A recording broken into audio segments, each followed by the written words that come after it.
modularización. ¿De qué se trata esto?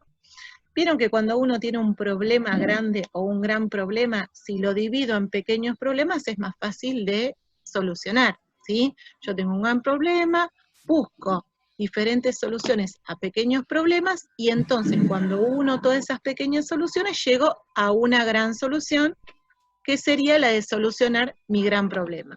¿Se entiende? Bien, entonces de eso trata esta unidad. Hasta ahora los problemas vistos son sencillos, pero en el mundo real los problemas son más complejos y de mayor magnitud. Uno de los métodos más conocidos para resolver un problema complejo es dividirlo en problemas más chicos, llamados subproblemas. De esta manera, en lugar de resolver una tarea compleja y laboriosa, lo que vamos a hacer es resolver otras más sencillas, y a partir de ella, encontrar una gran solución al problema original. Entonces, veamos esto. Si tenemos que hacer este dibujo, olvídense de programar, pero si tenemos que hacer este dibujo, en principio es complejo, fíjense, ¿sí? Bueno, pero en realidad, si observamos con detalle la figura, vamos a notar que se trata de varios cuadrados. Si ustedes se fijan, son distintos cuadrados, ¿sí?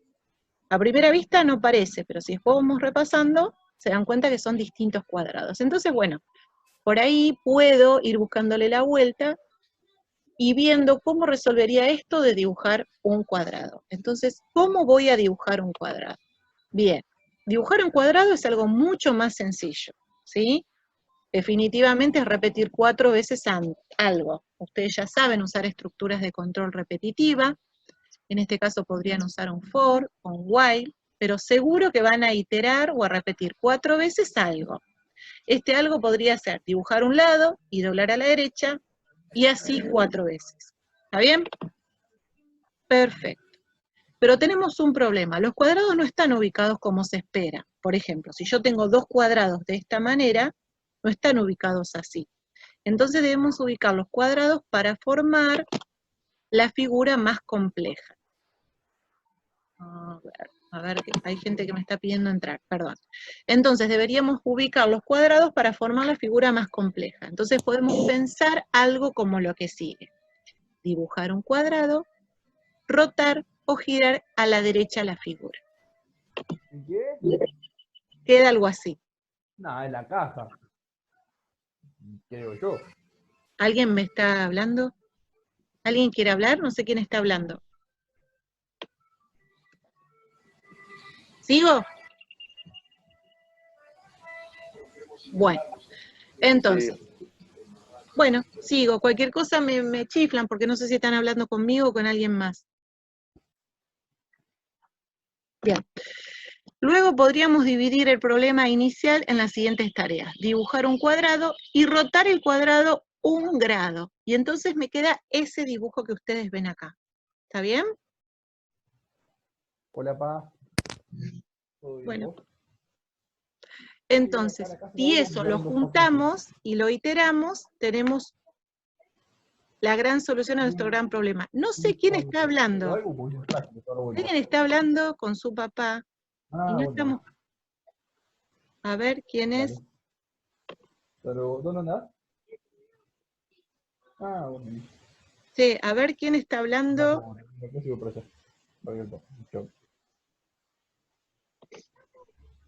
Alguien está hablando, che, con su papá.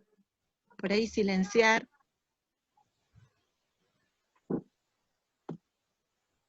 Ahí está. Listo. Bueno, seguimos entonces. Bien. ¿Me escucharon hasta ahí? Bueno, yo sigo. Perfecto. Entonces, vamos a ver ahora qué beneficios tiene la modularización, o esto de dividir un problema en subproblemas. Y esto que yo les muestro acá son preguntas de final, así que anótenla. Es algo muy importante que ustedes tienen que saber como programadores.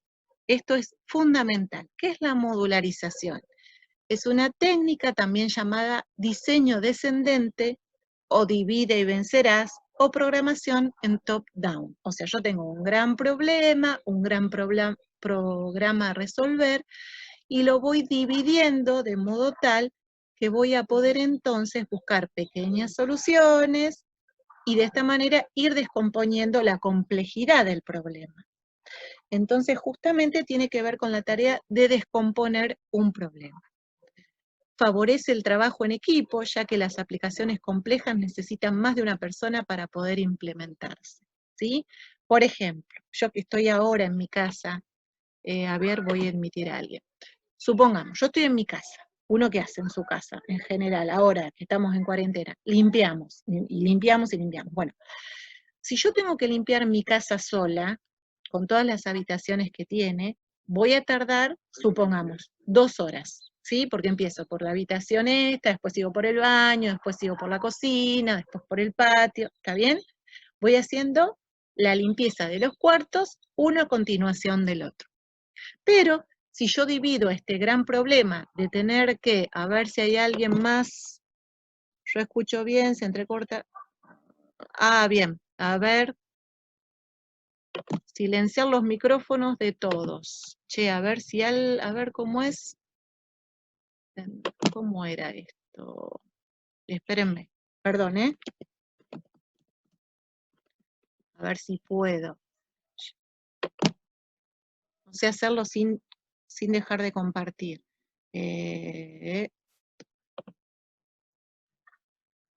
Bueno, ahí los puse mudos a todos. De última me escriben porque la idea es subirla, ¿sí? Zoom me deja grabar un toque y después corto y, ¿sí? Bueno. Sigo entonces, a ver. Ahí estamos. Va a quedar súper desprolija, pero bueno, es lo que hay. ¿Qué va a ser? Entonces, sigo con modularización. Perdón, estábamos acá. Sigo con los beneficios de modularizar. Entonces, decíamos, si yo tengo que limpiar mi casa, que tiene un montón de habitaciones, voy a tardar una cierta cantidad de tiempo. En cambio, si divido este gran problema en varias partes, aprovechando que está toda mi familia en mi casa, le digo a mi marido que limpie el baño, a mi hija que limpie una habitación, a mi otra hija que limpie la cocina, y yo limpio el patio. Entonces, si hacemos esas tareas en paralelo y dividimos, uno de los beneficios es que el gran problema de limpiar toda la casa va a ser mucho más fácil.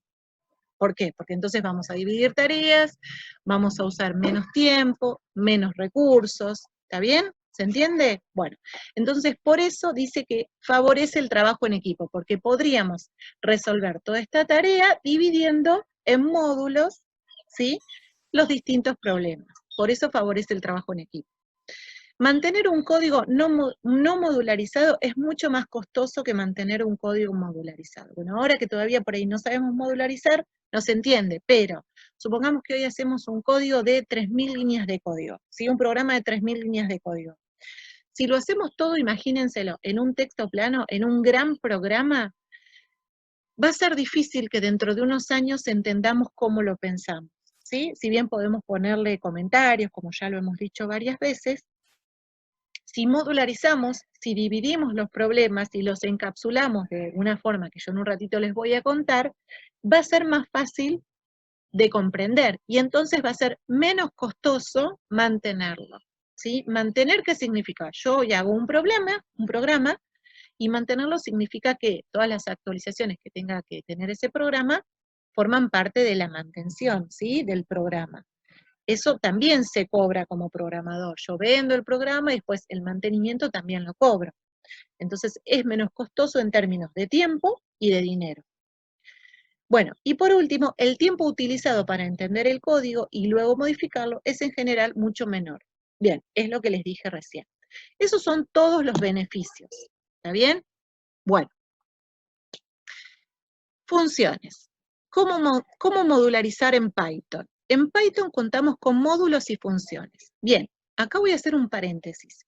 Depende de cada lenguaje, voy a contar. En algunos cuento solamente con funciones, en otros cuento con procedimientos y funciones. Bueno, en Python cuento con módulos y funciones. Entonces, lo que yo les explique acá les va a servir en líneas generales cuando se muden de lenguaje, pero algunas particularidades van a tener. Por ejemplo, si toman Pascal, que es otro lenguaje de programación, en Pascal se modulariza con funciones y procedimientos, ¿está bien? Pero la idea en general es muy similar. Volvamos entonces a Python. Comencemos por las funciones sabiendo que contamos con las que provee el propio lenguaje y las que define el usuario. Bueno, y acá también hago una salvedad, sobre todo con la palabra usuario. Ustedes han utilizado ya algunas funciones que define Python. Ya han usado, por ejemplo, la función input, la función print, ¿está bien?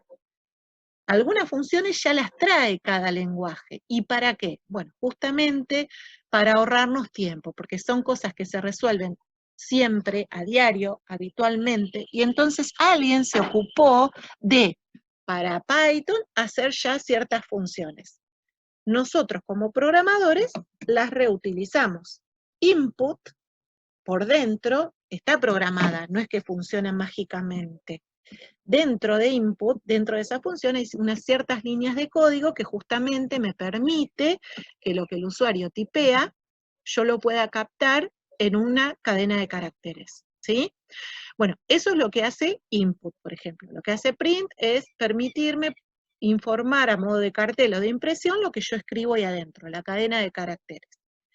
Esas son las funciones que ya provee el propio lenguaje Python. Y cada uno de los lenguajes por donde ustedes incursionen va a suceder lo mismo.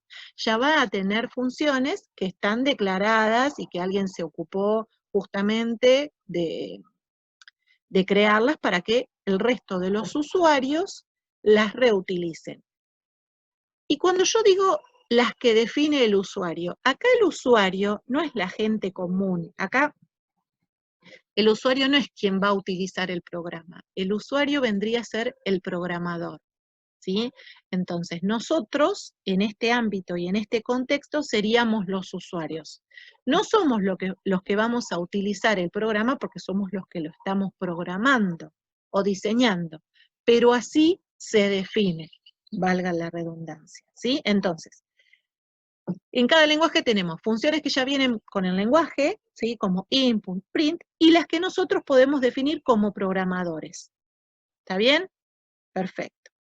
Ahora, si queremos definir funciones como programadores, tenemos que usar el formato que tengo acá abajo. Fíjense, la palabra clave es def. Cada vez que yo quiero realizar una función, empiezo con esta palabra.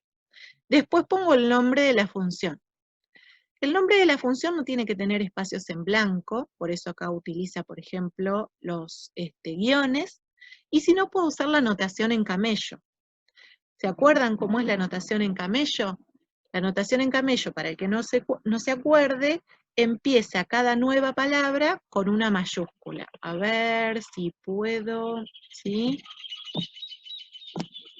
Puedo poner nombre, pegado la D en mayúscula, la L en mayúscula y la F en mayúscula. Esa es una notación en camello, ¿sí? Luego, en la función tiene esto que es la declaración, el nombre y los parámetros. Ahora en un ratito vamos a ver qué son los parámetros. Después tenemos esto que se llama documentación y que está delimitado puntualmente en Python por estos 3 pares de comillas dobles. Lo que hace la documentación es describir brevemente qué hace la función. Entonces, hablábamos de que cuando vamos a definir una función le ponemos esta palabra clave, después el nombre de la función, luego los parámetros, en un rato vamos a ver de qué se tratan los parámetros, la documentación, que es una breve explicación o introducción de lo que hace mi función, y luego acá adentro las instrucciones que hacen a la función. Fíjense que acá lo dejamos indentado, ¿sí? Tenemos una pequeña sangría, porque siempre que empezamos las instrucciones dentro de la función, vamos a dejar una cierta indentación. El trozo de código que tengamos dentro de la función puede escribirse con las mismas reglas en las que venimos escribiendo el resto de los programas. ¿Qué quiero decir con esto? Que acá adentro podemos usar cualquiera de las estructuras de control que ya ustedes conocen. El if, el while, el for, incluso podemos usar una estructura dentro de la otra, ¿sí? Se comporta igual. La diferencia es que algunas veces va a tener esta palabra clave retornar y el valor de retorno. ¿Por qué? Yo le doy, supongamos, yo como programa principal le delego una cierta tarea a mi función. y quiero que de algún modo me retorne un valor. A veces voy a necesitar que me retorne un valor y a veces no lo voy a necesitar. Eso depende ¿de qué? Del programa y del contexto. ¿Está bien? Bueno, vamos a ver ahora, pero che, que sigue. A ver, esperen, que me fui ahí.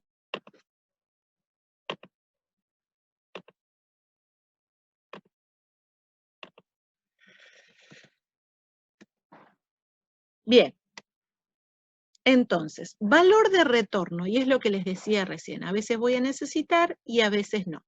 Toda función retorna un valor como resultado de su invocación. Ahora, a veces voy a usar la palabra retornar y otras no. El valor retornado permite comunicar a la función con la parte del programa que la invoca. Supongamos que yo tengo una función en donde le digo, a ver, te paso 2 números y encontrame de estos 2 números el máximo común divisor. Bueno, entonces va a ser la función quien resuelva cómo encontrar ese número, pero me lo tiene que retornar, ¿sí? Entonces en algún momento yo le voy a tener que decir que con la palabra clave return me lo retorne ahí, ¿sí? Ahora vamos a ver cómo es eso. Para retornar un valor se utiliza la sentencia retornar seguida del valor a retornar. Tanto la sentencia retornar como el valor a retornar pueden omitirse. ¿Cuándo? Bueno, justamente cuando no necesite retornar nada. Y acá vamos a ver algunos ejemplos concretos en donde ustedes van a ver la diferencia entre funciones que retornan valor y otras que no. Fíjense en la primera. Esta función se llama suma 1. Recuerden que se escribe el nombre sin espacios en blanco, por eso el guión acá abajo.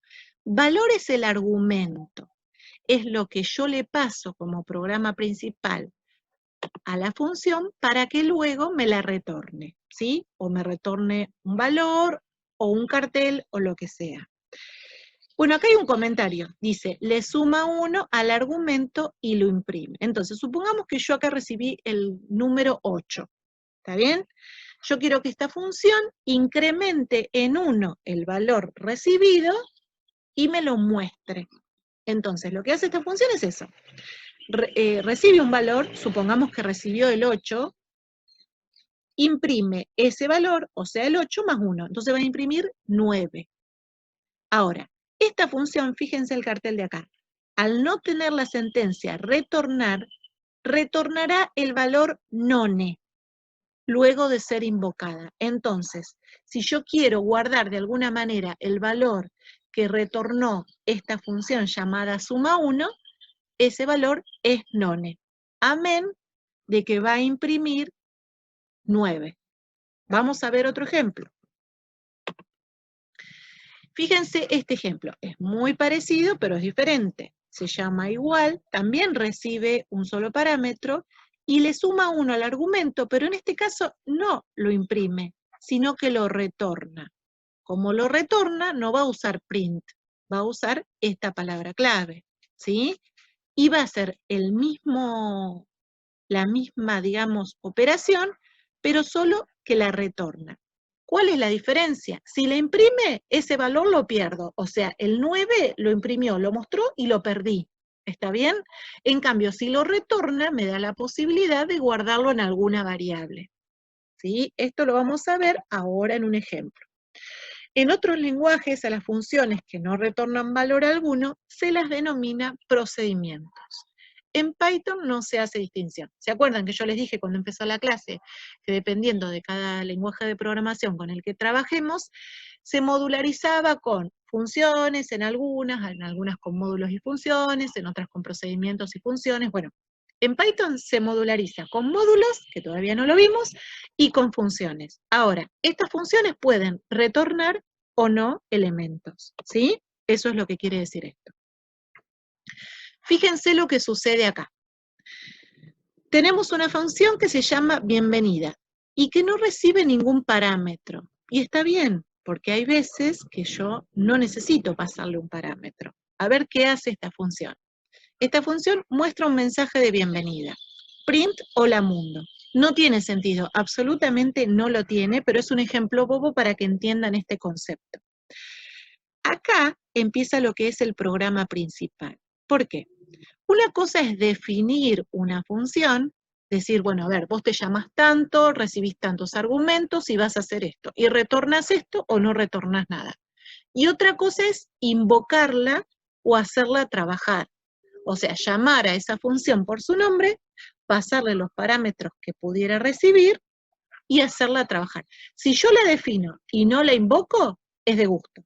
Bueno, en este caso tenemos una función definida y acá la estamos invocando. Acá la estamos llamando a laburar. Le decimos, bueno, bienvenida es el nombre de la función. Entonces acá le estoy diciendo, bueno, bienvenida, vos como función trabaja ahora. Y lo que me retorna o no bienvenida, lo va a guardar en esta variable que se llama valor. Si yo voy a la función bienvenida, como no retorna nada, porque no dice retorno, dice print. Entonces, cuando yo imprima valor, fíjense que acá abajo le hago un print a valor, me retorna lo que tiene adentro valor, y lo que tiene adentro valor es none, ¿sí? Ahora, ¿por qué imprime hola mundo? Bueno, imprime hola mundo porque cuando ingresa a la función, dentro del cuerpo de la función, tiene un print que dice hola mundo, ¿sí? ¿Se entiende eso? A ver, ¿se entendió eso que dije? Parece un trabalenguas, pero conceptualmente, ¿se entiende? Más o menos, sí, bueno, bien. Sí, sí, sí. Bueno, listo. Vamos. Ahora cuando hagamos un ejemplo por ahí, bien, más. Bueno, se entiende un poquito más. Vamos a ver. Sigamos. Bueno, sigamos entonces. Bien, a ver, no me deja seguir acá. Ahí va. Vamos a la invocación otra vez. Entonces, ya grábense esto. Una cosa es definir una función, decirle cómo se va a llamar, qué argumentos recibe si así lo hiciera, cuál es el cuerpo de la función y qué retorna, si es que tiene que retornar algo o no. Y otra cosa es invocarla, o sea, decirle, che, a ver, yo te definí, ahora vení y trabajá. Eso es lo que vamos a ver acá. Acá tenemos la definición de una función. Esta función se llama máximo y recibe como parámetros dos argumentos, uno x y el otro se llama y. En un ratito vamos a incursionar sobre los parámetros, pero bueno, concentrémonos en esto ahora.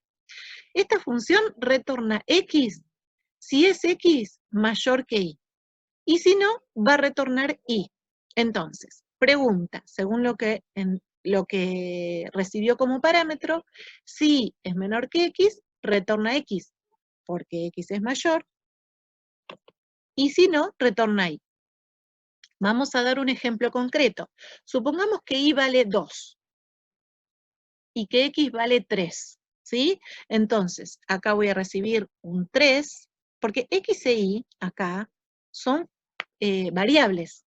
Como tales, van a tener contenidos. Entonces, supongamos que la variable x contiene el número 3, y supongamos que la variable y contiene el número 2. ¿Está bien? Entonces, cuando haga esta comparación, va a decir, 2 es menor que 3, sí. Entonces va a retornar x, que es 3, y está bien porque es el máximo. Ahora, supongamos que x vale 3, pero que y vale 10.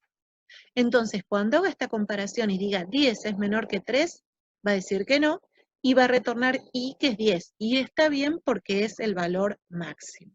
Bueno, esa es la declaración de una función. Ahora, para que la función trabaje, es lo que les decía hoy, hay que invocarla, hay que llamarla. Y para llamarla lo vamos a hacer de este modo. Le vamos a decir el nombre de la función y le vamos a decir con qué valores va a trabajar. Entonces acá yo le digo máximo entre 5 y 10, viene acá, hace todo este calculito, primero reemplaza el 5 por la x y el 10 por la y. Hace todo este cálculo y me retorna 10 porque es el mayor.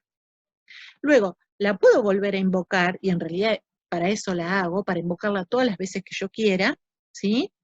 Pero la invoco en este caso con otros dos parámetros, en donde x va a valer 15 y va a valer menos 5. Entonces ahora el máximo va a ser el primer elemento que es 15. ¿Sí? ¿Se entendió eso? ¿Un poquito? ¿Ahí se entendió un poquito más? A ver qué me dicen. A ver, cuando aparecen números se complica todo. Qué lío.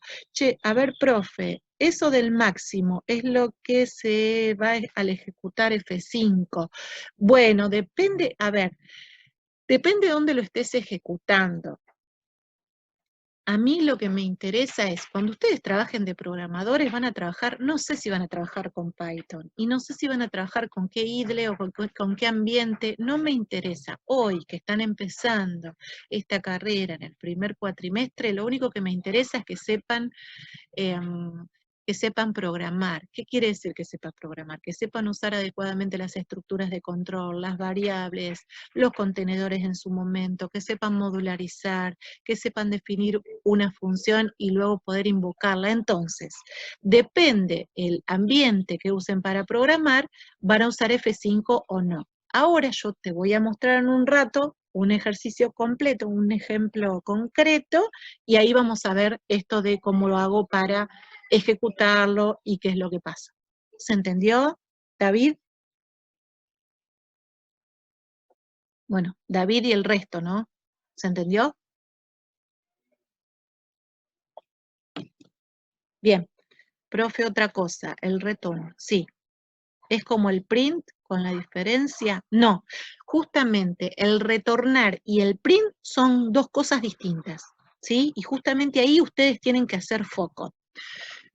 En la teoría van a ver un ejemplo en donde dice print o return, pero no siempre hay un print y no siempre hay un retornar. El retornar dice retornar y al lado la variable que va a retornar. Y eso te da la pauta de que cuando vos llames a la función puedas guardar lo que te indicó retornar, ¿sí? Te retorna el elemento. Es como si pudiéramos, y yo le digo, por ejemplo, retornar un número y ese número fuera el 4, es como si yo pudiera tomar con mis manos el número 4 y dártelo a vos en forma concreta, el 4 en sí mismo, ¿sí? Eso haría el retornar. Si yo pudiera tomar el número 4, que no lo puedo hacer porque no, es algo abstracto, pero supongamos que sí pudiera, lo agarro con mis manos y te lo doy al número 4. Eso hace retorno.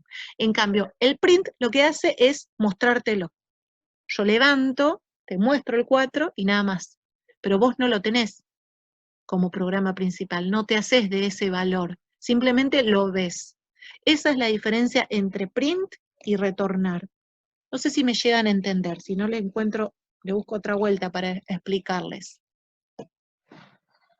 Bien, bueno, bien, sigo entonces, sigo. Bueno, funciones incorporadas. Cuando empezamos a hablar de las funciones y la forma de modularizar en Python, vimos que hay funciones que ya están incorporadas, ¿sí? Hay funciones que ya alguien las hizo en cada lenguaje de programación y que yo como usuario o programador simplemente me limito a utilizarlas, porque a lo mejor, por ejemplo estas, bueno, print, input, abs, que lo que hace es retornar el valor absoluto de un número, y por las dudas, si alguien no se acuerda, el valor absoluto de un número es la cantidad de saltos que da ese número para con el 0. Supongamos que tenemos una línea, tenemos el 0 acá, tenemos el 5 positivo de este lado y tenemos el menos 5 de este lado. El valor absoluto del 5 es 5. ¿Por qué? Porque tengo que dar 5 saltos hasta encontrarme con el 0. Ahora, el valor absoluto de menos 5 también es 5, porque también tengo que dar 5 saltos para encontrarme con el 0. Eso es el valor absoluto. Entonces, de alguna manera, el valor absoluto de un número lo que hace es quitarle el signo negativo si ese signo fuera el que tiene. O sea, el valor absoluto de este número, como es negativo, va a ser su positivo. ¿Está bien? ¿Se entendió eso, Mazo? Porque algunos no saben eso. Algunos, y algunos me extrañó mucho y lo lamenté y lo señalé cuando corregía los parciales, que algunos no saben la diferencia entre porcentaje y promedio. Yo sé que en la universidad uno entra con muchas falencias de la escuela, ¿sí? Me pasó a mí, que soy mucho más grande que ustedes, les pasa a ustedes, ojalá esto mejore, pero bueno, digo, hay muchas cosas que en la universidad damos por aprendidas o por entendidas y que ustedes no las saben. No tengan vergüenza en preguntarlo. Pero, por ejemplo, a veces es raro que un chico que empieza la universidad no sepa qué es un valor absoluto. O a veces es extraño o triste por ahí que no sepan la diferencia entre porcentaje y promedio. Nada, no importa. Yo estoy para aclarárselos, pero por eso a veces parece que aclaro obviedades, pero porque pasa esto, ¿sí? Bueno, alguien me habló, me parece, alguien justo ahora. ¿Puede ser? ¿Podríamos hacer un ejemplo de función? Sí, ya, ahora la vamos a hacer. Bueno, esta es una función que ya está incorporada, entonces yo le paso el 5 y me dice el menos 5 y me dice que es 5. O len de algo, ¿se acuerdan de len? Y me dice cuál es su valor. A ver si ahí ya puedo dar el ejemplo. Vamos a ver. ¿Por dónde sigue ahora? Miren, doy 2 filminas más y vemos el ejemplo. Parámetros, que era lo que les vengo prometiendo que les voy a explicar. Los parámetros tienen la misión de comunicar a la función con quien la invoca. A los valores que se pasan al invocar a la función se los denomina argumentos. Digamos, es lo mismo, parámetros que argumentos, solo que depende de dónde lo estemos mirando. Fíjense en el ejemplo acá. Acá puse viñetas 1 y 2, pero por supuesto son para señalarlas, no tienen que estar. Esto es la definición de la función. La función se llama suma 1. Recibe este parámetro, ¿sí? Lo que recibe la función se llama parámetro. Lo que hace esta función es la de hoy.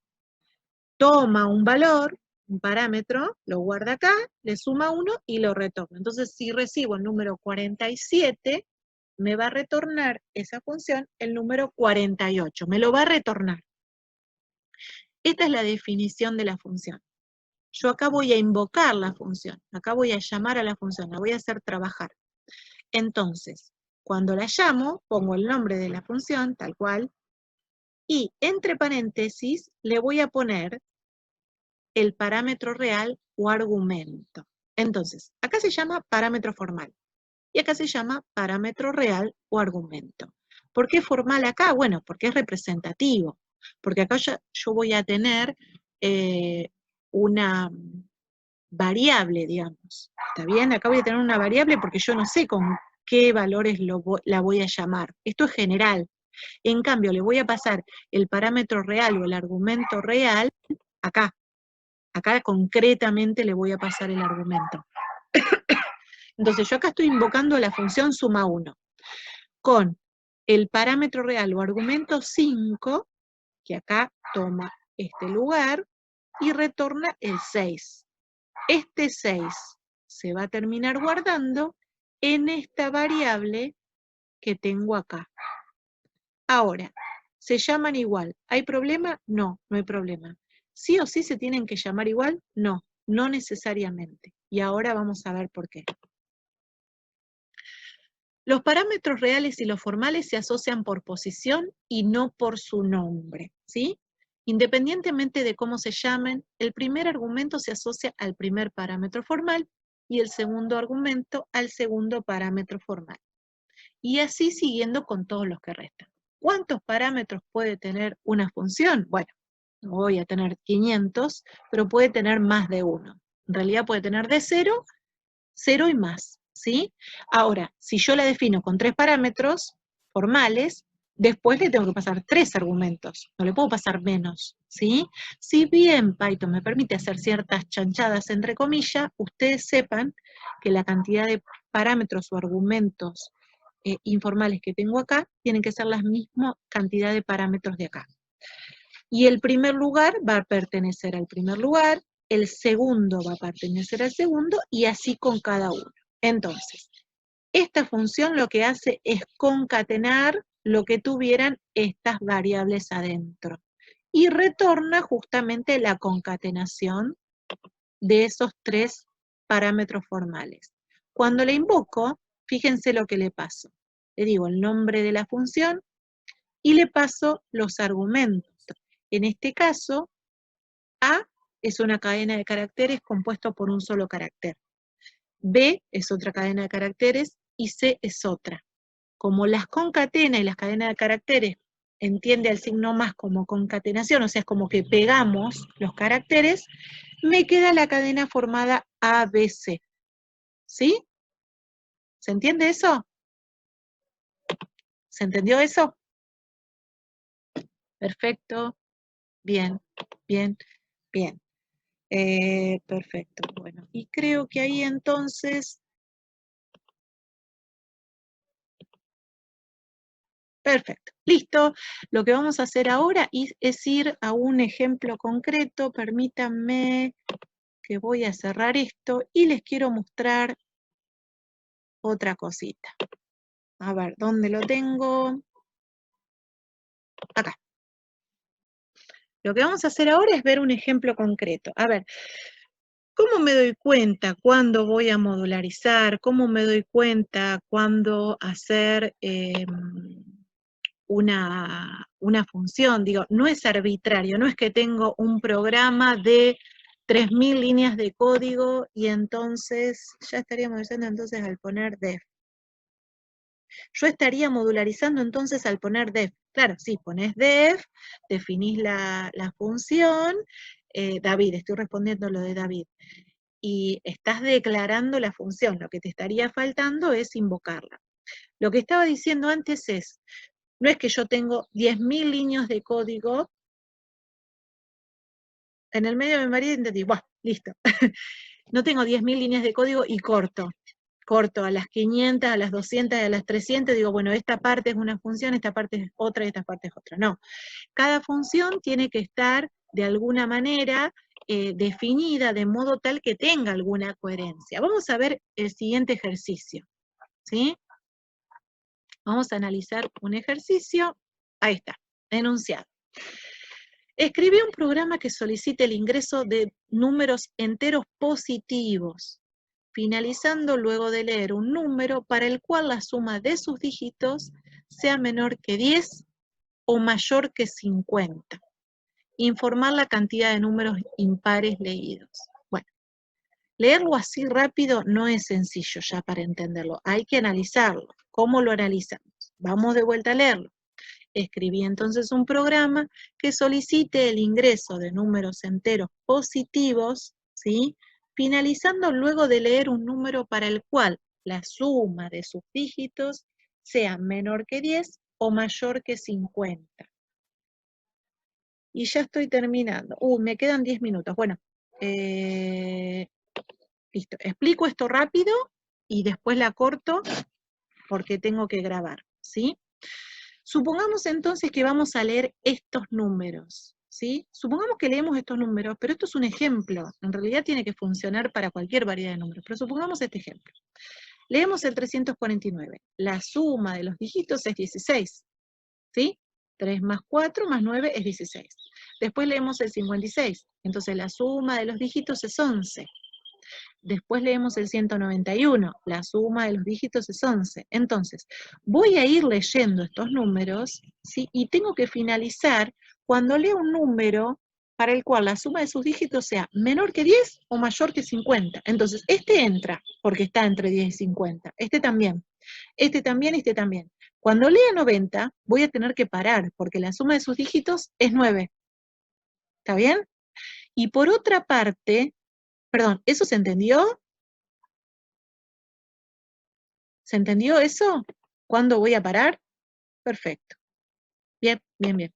Bueno, y después dice que tengo que informar la cantidad de números impares leídos. Los impares leídos son este y este, son 2. Entonces voy a tener que informar eso. Eso es lo que va a ser mi programa, lo que debería ser mi programa. Supongamos que lo pensamos y escribimos esto, ¿sí? Bueno, cantidad de impares. Esto es notación en camello, lo que les decía hoy. Cada vez que empiezo una nueva palabra la pongo con mayúscula, ¿sí? Y si no, lo pongo con guioncitos para evitar los espacios en blanco. Cantidad de impares, 0 en un principio. Número leído, lo que voy a hacer es pedirle al usuario que ingrese un número con la función input, y como quiero que la guarde como un número, la antecedo con la función entero. Luego digo, bueno, la suma total de los dígitos es 0. Ahora vamos a ver por qué. Esta la dejamos y después vamos a ver por qué. Bueno, la vamos a tener que leer para entender lo que sigue. Copia de número leído, número leído. Número leído es lo que acaba de ingresar la persona. Supongamos que ingresa el 123 va a estar guardado acá el número leído, y en copia del número leído también voy a guardar el 123. ¿Está bien? Y ahora dice, itera, mientras ese 123 sea distinto de 0, lo que hace es, del 123 voy a tomar el último dígito, el 3. Entonces, toma el 123, lo divide por 10 y toma el último, que es el 3. Y suma total de dígitos, que valía 0, ahora va a valer 3. ¿Sí? Copia de número leído va a ser el original dividido 3. Me voy a quedar solamente con la parte de adelante. Del 123, entonces me va a quedar el 12. ¿Se entendió eso? ¿Sí? ¿Se entendió? Bien, bueno. Supongamos que me quedó el 12. Vuelve al while y dice, copia de número leído, ahora vale 12. ¿Es distinto de 0? Sí. Entonces dice, bueno, el dígito va a ser del 12, toma el resto de dividirlo por 10. Si yo el 12 lo divido por 10, me quedo con el 2, que es el último dígito. Entonces en dígito voy a tener el 2. Y en suma total de dígitos le voy a sumar lo que tenía antes, que era el 3, más el nuevo, que es el 2. Y entonces ahora me queda 5. ¿Está bien? Y entonces en copia de número leído voy a tomar el 12, lo voy a dividir por 10 y me quedo con la parte de adelante, que es el 10. Esperen que enchufo la compu. Ya vengo. ¿Se va entendiendo hasta ahí? Eso es, bueno, algo que tomamos también en el recuperatorio, que lo que hacíamos es pedirles que se vayan quedando con la sumatoria de los dígitos de un número. ¿Sí? Eso es una buena forma de quedarse con cada uno de los dígitos. Es una buena forma de quedarse con cada uno de los dígitos, aunque puede haber otras, ¿sí? Bueno, entonces, luego va a volver a iterar sobre el while, va a tener el valor 1, ¿sí? Va a ser dígito 1 dividido 10, me quedo con el resto, me quedo con 1. Suma total de los dígitos va a ser el 5 que tenía acumulado por el 3 y por el 2, más 1, que es este. Entonces ahora suma total de los dígitos es 6. Y copia de número leído va a ser el 1 dividido 10 con la parte, con la división. Y entonces ahora va a valer 0. Y entonces ahora cuando vuelve a iterar con el while, copia de número leído, no va a ser distinto de 0, va a ser 0. Y va a terminar. Resultado de este while, hacerme de la sumatoria de los dígitos de un número. Entonces, ingresé el 123 y me quedé con el 6, que es la sumatoria de todos los dígitos. ¿Sí? Cuando me quede con ese 6, supongamos, voy a decir, mientras la suma de todos los dígitos es mayor que 10 y la suma de todos los dígitos es menor que 50, en este caso era 6, ¿se acuerdan? Y la suma de todos los dígitos la va a comparar con eso, ¿sí? Si está en ese rango, si va desde 11 al 49, entra. En este caso no entraría, ¿sí? Pero supongamos que entra, que me da 12 y entra. Si entra, dice, bueno, si es par, perdón, si es impar, fíjense acá que le pregunté si es impar, el número leído, 123, ¿sí?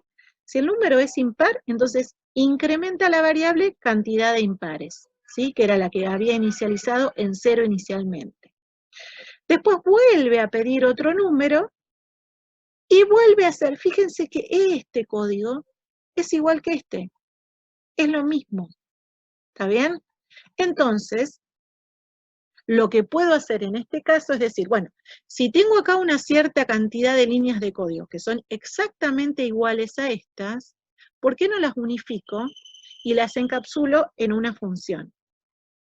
¿Está? ¿Vamos hasta ahí? A ver. ¿Sí? Voy a encapsular ese código repetido en una función. Bien, y entonces eso es lo que hago. Fíjense que si yo acá me fijo, tengo exactamente las mismas líneas. Entonces, hay un patrón, algo que se repite. Entonces, puedo encapsular esto en una función. Y eso es lo que hago. Yo esto después se los comparto, quédense tranquilos.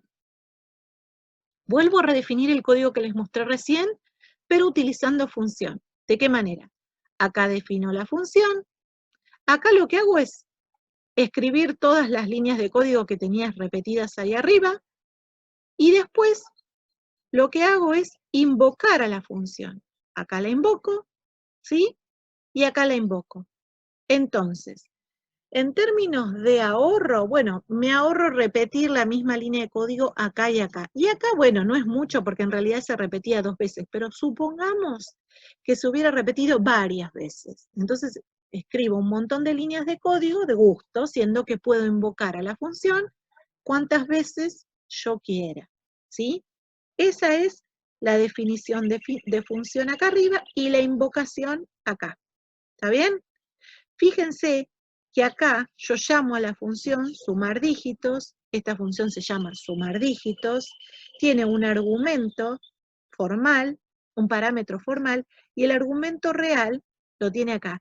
Y no necesariamente se tienen que llamar igual. De hecho, acá se llama número leído y acá se llama número. Lo que se tiene que cumplir es que si acá se llama número, acá adentro también se llama igual. ¿Sí? Fíjense que de hecho acá se llama número. Y si acá afuera se llama número leído, entonces se corresponde con el nombre de esta variable, del mismo ámbito. ¿Está bien? A ver, los voy